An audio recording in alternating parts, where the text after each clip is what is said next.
It's time to get your music radio ready with the Audio Skills Podcast. It doesn't matter what type of music you're creating or what gear you use. It's all about the technique. Get ready to turn your home studio into a place where your music goes platinum. Now give it up for your host, Scott Hawksworth. Hey, what's going on, everyone? Scott here, and welcome to another episode of the Audio Skills Podcast. This week, we are going to be diving into music production techniques and tips with an awesome producer named Cristofer Odqvist, coming to us all the way from Sweden. Before we dive into that, though, I wanted to give you your audio tip of the week. And this tip is something I'm pretty passionate about because it just keeps coming up. And the tip is this: it's the ear, not the gear. What do I mean by that? Well, when it comes to mixing, producing, recording, there are so many people out there who are trying to sell you something. They're trying to say that, well, you need this piece of gear. You need this, whatever, this expensive microphone. You need this really expensive pair of studio monitors, or you need this plugin. If you don't have this plugin, you're not going to get great sound. This plugin is way better than your stock plugins. There are so many companies and folks saying that, and it's just not true. Your ear, the techniques that you use, the song itself, how you recorded it, that is going to take you so much further than one piece of, $3,000 gear will.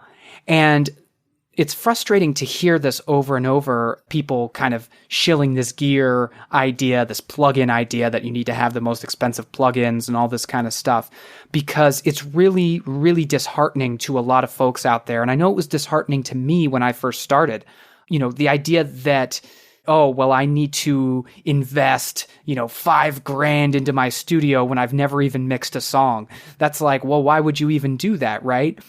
So this idea that it's the gear and that's what it's all about, please do not buy into it.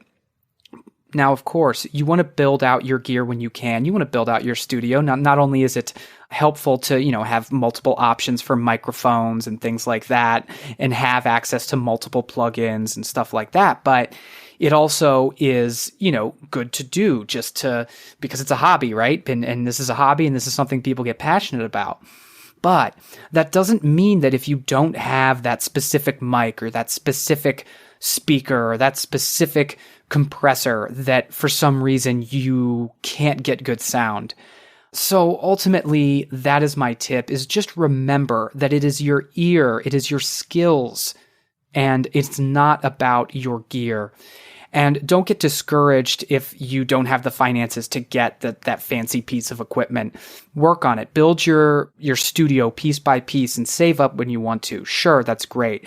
But keep making music the whole way, and I'm sure you will find that you can get great results with maybe that gear that some elitist in audio might turn their nose up at. But you may be surprised how great some of the technology we have can really sound. And by the way, technology is getting better and better all the time. Stock plugins are getting better and better all the time. So it is not as though there's this price level that you absolutely need to hit in order to get great results. All right, I'm going to step off my soapbox there, but bottom line, that's your audio tip of the week. So now I am so thrilled to introduce our guest for this week, who is going to be giving us some music production advice and tips. His name is Cristofer Odqvist, and he is a producer based out of Sweden. In addition to producing, he's also the author of a great music production book called Making Sound, and he maintains an awesome Twitter account with music production tips. Cristofer, welcome to the show, man. Thank you. How are things in Sweden these days? Oh, pretty good. Yeah. Yeah. Pretty good. Yeah, I'd say so. Yeah, not too cold. Not yet, no. It's still kind of like almost summer. We Right have on. a few more weeks of pretty nice weather. So For sure. Same here in Chicago, where we can feel the fall rolling in, but it hasn't quite got there yet. yeah, exactly. So first off, to start us off, can you just tell us a little bit more about, yourself, your experience in production, and what you've been working on lately? Sure. I started working professionally in audio probably about 10 years ago. I was actually working at a publishing house as an editor, and I recorded a lot of language courses, producing that sort of stuff. So one day I just phoned up the studio and asked them if they had a position for me, and luckily they did. So I started working there instead. So I did that for a few years before starting my own studio. I got some education, went to audio school in between to learn a bit more about working in the studio. Mm-hmm. Yeah, and I've been doing pretty much everything related to audio. I've been doing some music production for television, recorded a lot of different things, bands and vocalists, and done a lot of voiceovers and audio mixing for television commercials, and sound design. Try to keep busy doing different things. Yeah, working in all different kinds of areas of audio. And obviously, if you've been doing this for 10 years, you've got quite a bit of experience under your belt there. So that's awesome. Now, I know you launched a book called Making Sound a number of months back, and it's really cool. I unfortunately haven't had a chance to read it just yet, but just judging from what I know of you and what I've seen from people, there's a lot of great advice in there. Can you just, tell us a little bit more about it and what kind of advice it offers, general tips, or are there step-by-step walkthroughs? What's it all about? It's both very practical and kind of philosophical in a way. Mm-hmm. I wrote it just with the intention of sort of covering everything that I thought was, important about working with audio and music. So it's topics like arrangement, how to create a certain mood or feel with your music, sort of advanced sound design concepts, some music theory, which is often overlooked, I think. Oh, yeah. And even a bit of psychology and, working with clients, with people in the studio, getting things done in general. Yeah, so there are 15 chapters, maybe I said that. And then also there's 75 shorter, like practical tips, really different techniques for music production, sound design, similar to the Twitter account that you mentioned.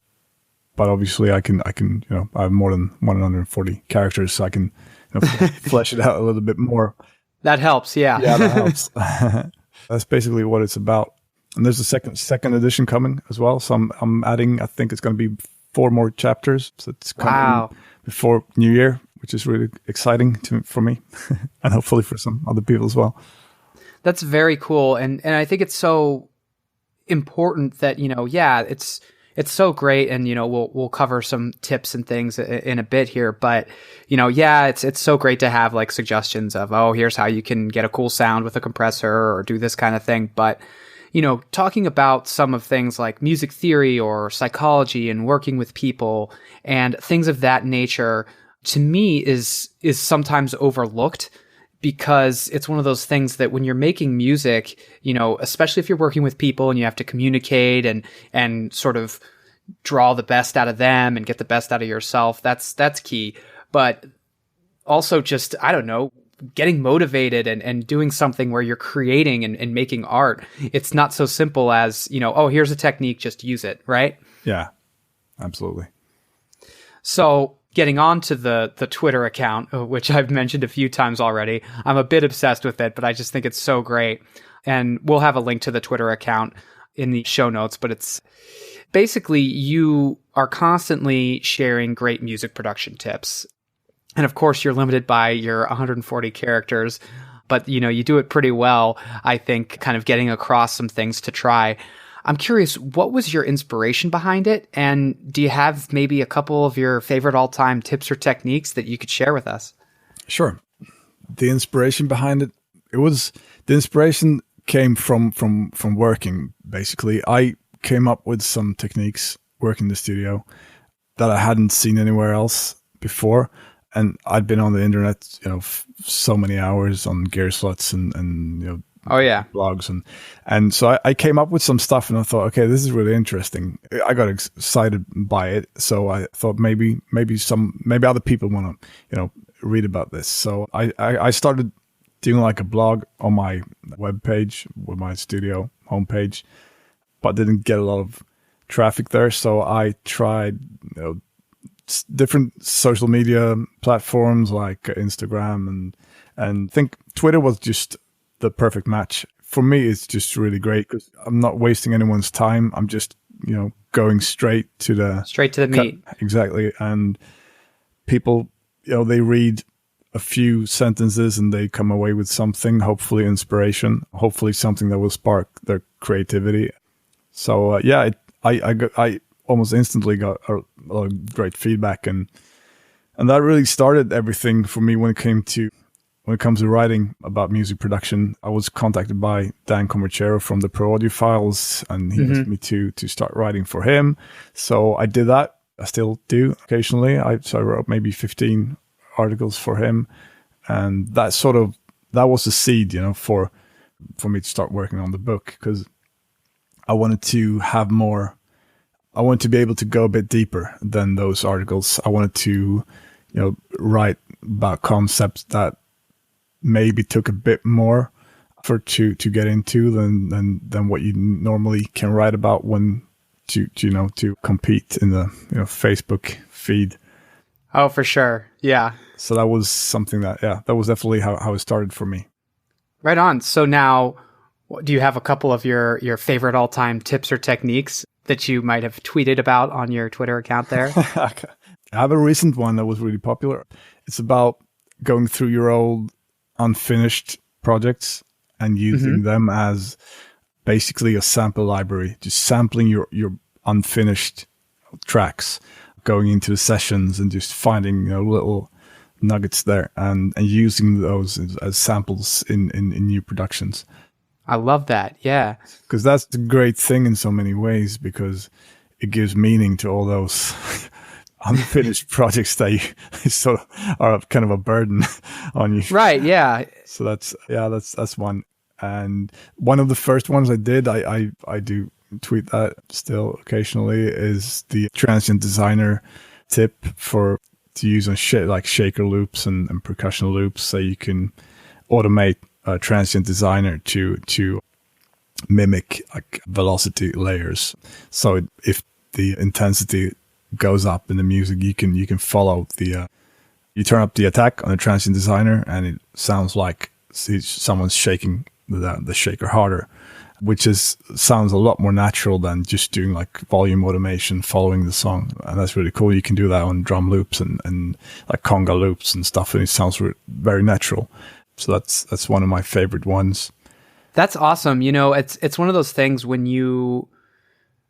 people are producing and they're working with MIDI and all these kinds of things and samples and all this kind of stuff, it can be very easy to lose that human element or that human feel, and kind of what you're mentioning about like a shaker.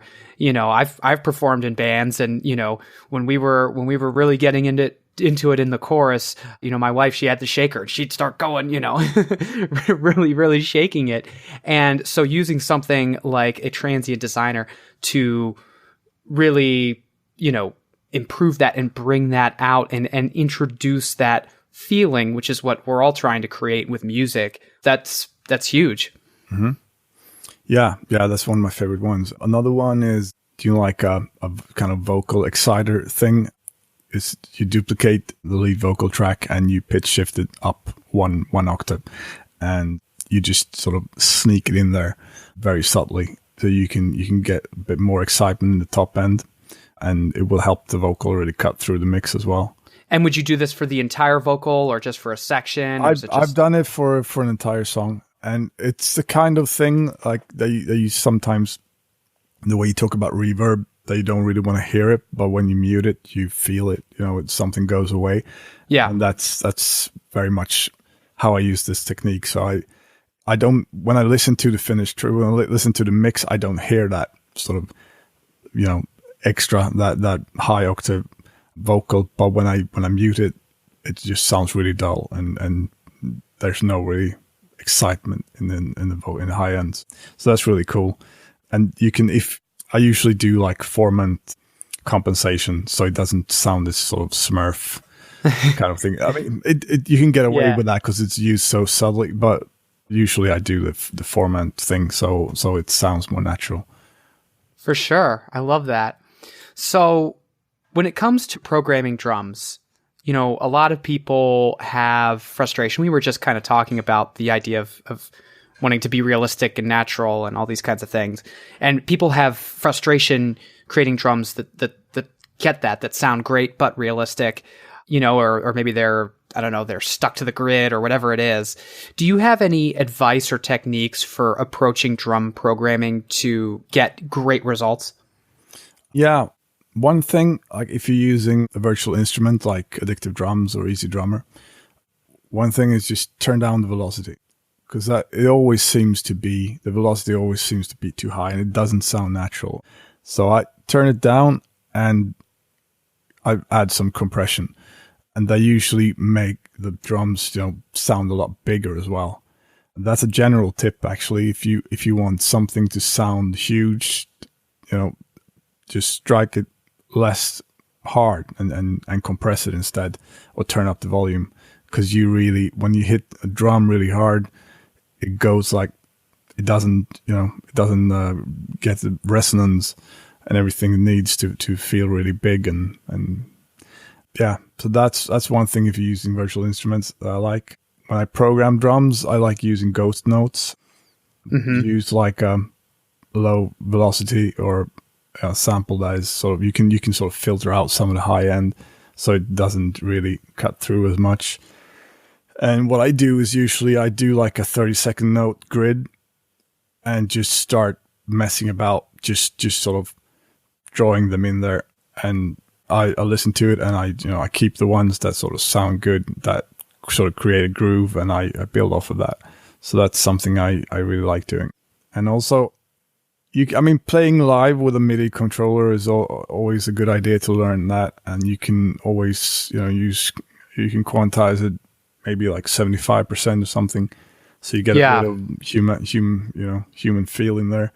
And I've done sometimes if the beat is locked completely to the grid, you can do like manual, you can tap in some delays that are, a bit behind or ahead of the beat. You get a bit of more of like a natural feel that way. But the last thing about that is probably tuning the drums. It's so important to me, because a lot of times you try different samples and they don't really fit the mix, and you start they don't work. EQ and compression and all of that. But a lot of times just tune it down like a semitone or up and listen to the difference. And a lot of times it just fits so much better, because there are like resonances in there that sort of not in the key of the song. So that's I always do that. I always, when I use a snare drum sample or a kick drum, I always tune it until it sounds right before I do anything else to it. That is a really, really good piece of advice right there. And I think that's something that a lot of people maybe overlook, because they think that they have a compression problem or an EQ problem or whatever it is. And it's like, oh, maybe you have a tuning problem. Yeah. Yeah, it's kind of with people think they have the problem is the mixing and it's most of the time it's the arrangement. It's the same type of thing, that it's the basic things, the tuning, the arrangement. If you have that, if that's solid, then the mix is going to be super easy for the most part. For sure. So I'd be remiss if I didn't talk about compression for a minute with you. So many people have struggles with it or confusion about it, or they think about it in maybe not the best way. What's your best piece of advice or tip for using compression? Do you have any techniques or settings or strategies that you find work really well for a number of tracks? And of course, how you compress, a vocal versus how you compress a drum is a little different, but, in general. I mean, to me, the best technique is the technique that accomplishes what you want to accomplish. If you listen to the sound, it's like, okay, what do I want to change here? Do I want to brighten up the transients? I might try a slower attack. If I want like an overall darker, more controlled, smooth feel, I might use a super fast attack. If I want like a livelier sound, more distortion, I try a faster release. So to me, it comes down to all those choices. Like, because a lot of times with electronic music or program music, I don't feel the need to use that much compression on individual tracks. It's more of a bus compression thing to get to move together. And yeah, I don't use as many compressors maybe as some people do.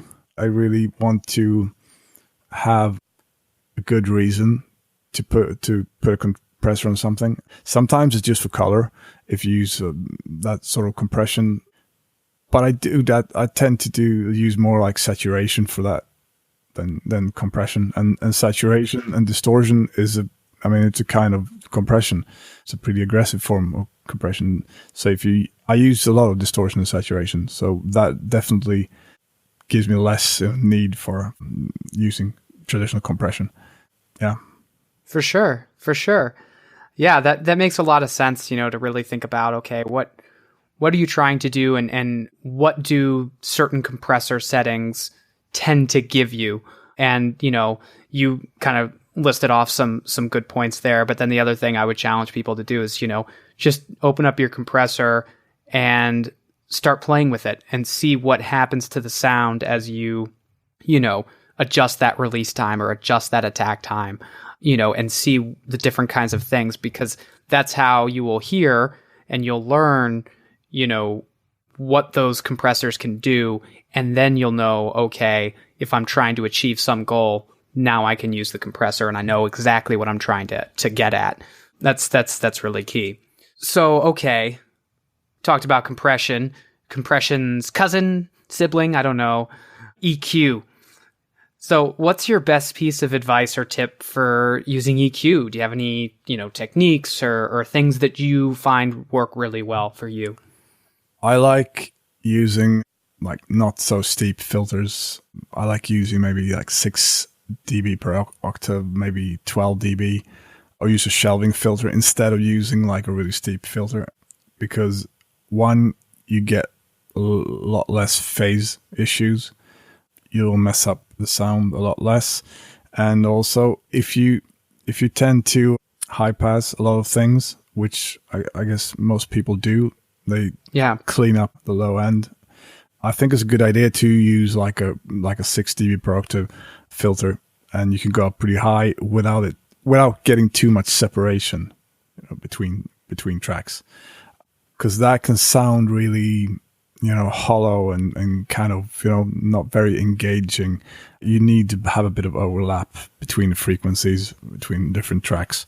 That's a good way to get like a natural sounding separation between instruments. And also I guess there are some frequencies that I keep coming back to. I think oh, let's hear them. Yeah, attenuating a bit of 200 can leave a lot of room for you kind of the bass bit further down, and you can get like a really tight bass that way. I tend to struggle with 2K. I think a lot of people find that really harsh sounding. That's something that I don't want that to build up during the mix, so I watching that. And also like 6-7K get like really sibilant, and not just on vocals, it can be on cymbals or synths and a lot of other instruments as well. Yeah, and 400, 500, I always like to carve out a bit of that. Right on. But yeah, usually I go by ear. I try to really listen. And one technique is to put an EQ on the master bus and do sweeping there, a bit of sweeping and listening for some of the problem frequencies. And you can, I absolutely use EQ on the master bus But a good thing is if you find you the need to cut like 6 dB at some frequency, I rather go and cut maybe 1 or 0.5 dBs on a number of tracks, because you will affect some other sounds that maybe they don't need, to a lot of cutting in that area. So that's something, it's good. I check it on the master bus and I sort of fix it on the individual tracks. Okay, yeah. So that's interesting. So kind of use the master bus to kind of really find where the problematic area is, and then say, okay, now I'm going to go to the individual tracks and then just try to pull those, whatever those nasty frequencies, those nasty resonances, whatever it is, out of there. Because if it's not apparent what track's causing this, if it's just one track that's really okay, this is the problem track, then of course you do the EQ there. But sure, if it's like up to maybe 3 dB, I gladly do it on the master bus. But when it's more than that, I really want to go back to the mix, to the individual tracks, and try to sort it out there. Yeah. For sure. I had a show a few weeks back where we talked all about master bus processing and how it can be so great, but that because you're kind of really changing everything, you can kind of go overboard and affect some things that maybe you didn't want to. You kind of lose a level of control there. Yeah. I think it might be a good idea to just start out with an EQ and maybe you boost the high end, because you're going to be brightening a lot of tracks anyway, so you might as well start by doing that. So something like that I kind of like doing. Have like a master bus chain to start with that would sort some of that stuff out, but later on in the mix, I think it's best to do it on the individual tracks. For sure. So earlier you already mentioned something that you like to do with the vocal, using an exciter and things like that.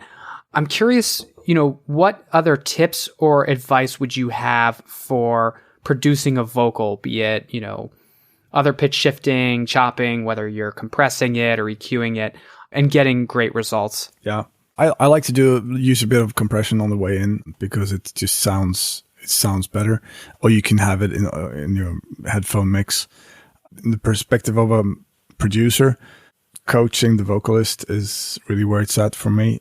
And I always comp the vocals. I probably most of the time I use maybe a couple of words here and there, and I just comp it together.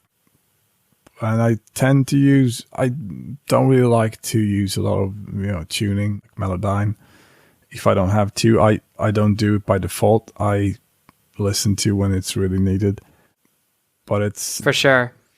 Yeah, there's a lot of psychology behind getting a good vocal performance. Even if you're doing it yourself, I think there's a lot of psychology. You can use some techniques to, just imagine that you have an audience in front of you, to sort of project your energy towards an audience instead of just singing into a mic.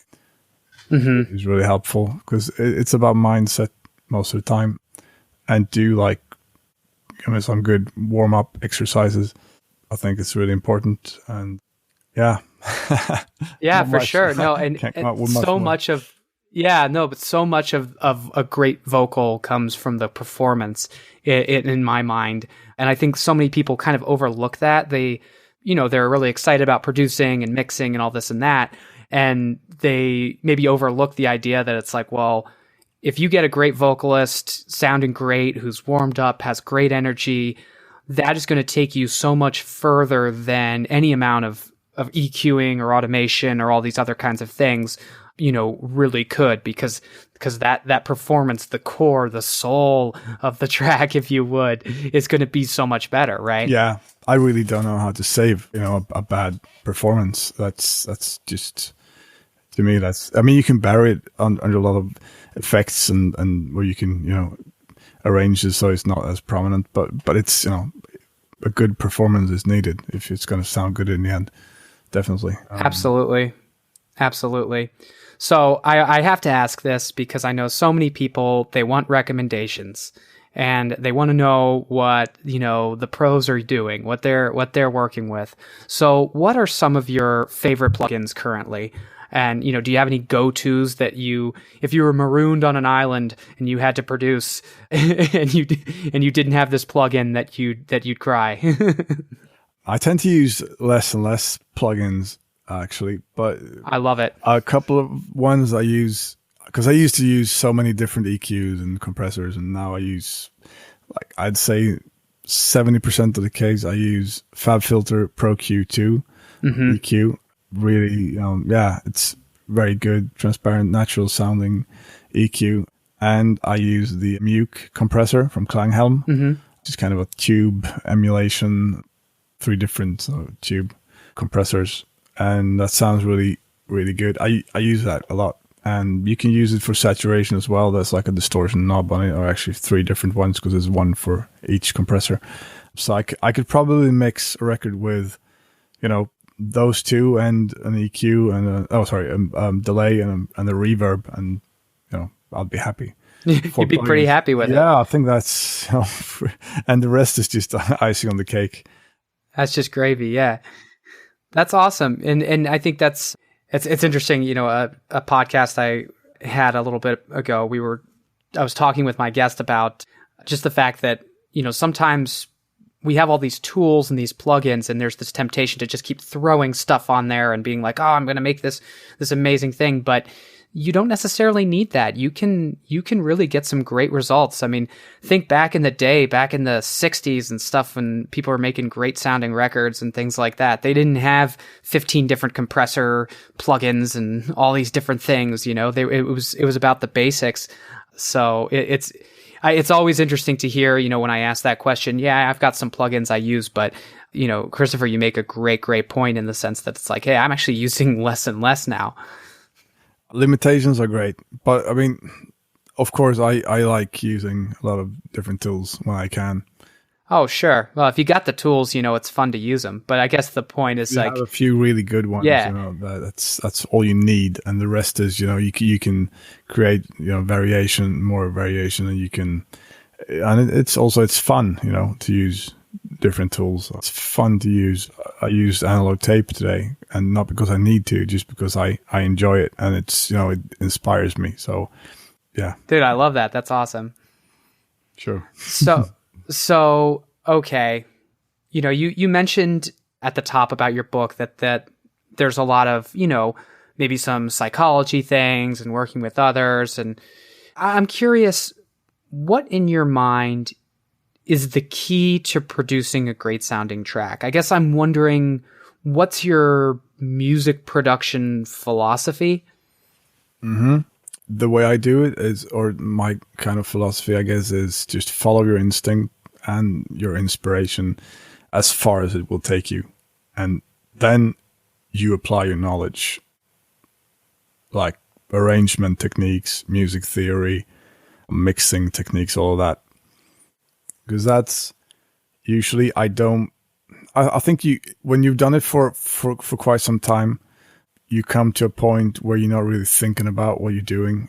It's more like an instinctual level. And that's something I think you're doing your best work when you're working mostly through instinct and inspiration. But I really do think it's great to have a bit. That's why I write about music theory and arrangement and those types of concepts, because it's really good to have them when you don't really, when inspiration has taken you to a certain way, and you don't really know where to go from there. And then it's so great to have a bit of knowledge that you can sort of just pull up. Have that backbone, yeah. Okay, this chorus needs more energy. I can, modulate, change the key, use these chords instead, or I can arrange it this way to create more contrast. It's so great to have in your toolbox, for sure. For sure. Yeah, no, that's a really good point too, because, that kind of gets to something that I've struggled with, is that sometimes, most of us who are making music or whatever, we've got a certain level of taste. We have the things that we like. We probably know a whole lot about just, from a listening sense, what sounds good, right? because we've spent years and years listening to music and making it and all those kinds of things. But sometimes, maybe you're not as inspired, or you get to a point where maybe having a little more of the technical know-how or knowing music theory or having, I guess, more of a roadmap and some potential options can push you through that and help you actually, get to a better place and finish your track so it doesn't end up just being a sample library. Absolutely. Although, yeah, that can make you some money. For sure. Well, Cristofer, I wanted to thank you a ton for joining me today and, sharing some of your tips and advice and really philosophies when it comes to music production, man. Well, thanks for having me. Right on. And if you would like to up your music production game, do check out makingsound.co, and you can grab a copy of Cristofer's excellent book. And actually, we're going to post a link from the Audio Skills show notes page, so you can actually get a discount on that. And that will be huge, because there's just a lot of great nuggets there. I've read the reviews and they are all glowing. So thank you so much for listening today. And as a reminder, for links and information about today's show and our guest, please check out our show notes at audioskills.com/podcast. No matter where you are, what your skill level is, what you're doing, just go out there and make some great music. Ready to go even deeper with your recording, mixing, and music production? We've got all the info and techniques you need in one place so you can turn it up. Go to audioskills.com and access a huge library of video tutorials and private workshops so you make progress even faster. Come back next week for a brand new episode of the Audio Skills Podcast.